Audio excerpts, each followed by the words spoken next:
भोर 4टारू कपड़ा ठकठक है देखला बेलू बो बो कहले जल्दी बाहरी पड़ जा कटक से गाधे पाधे कि आम पूरा ये अंधारे बाहरी पड़लु कटक जावाक। सो देखु कुहुड़ी भी छाड़नी जाए कटक रे पहुँची गलु। मुझे मो ब्रेकफास्ट करदेली कि से माँ पुओ खाई ना कहीं खाली पेटर टेस्ट अच्छी।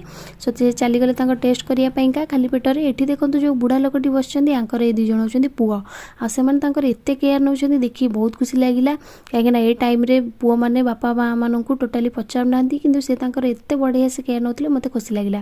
तापर सब टेस्ट सरला बो जा लंच करदे आ बो आज सका बोली गोड़ बहुत बिंधा होता मुझे चिपिदेली। तापर आम सब टेस्ट सारिकी घर को जाऊँ कि बाटर भोक लगिला से गोटे जगह रही खाइलु। माँ पुओ ये बस खाइले सिंगेड़ा बरा तरकारी किंतु मु तो अलग पिलाटा मुझे देखो गोटे देउल भाया दोसाटा को मगेकरी खाइबार लगिगली। तापर आम घर फेरला बेलू बोऊ को बहुत बाधा जाता बो मो कोल से पड़े आ पुओ से हाथ भरा देते बो पड़े बोली।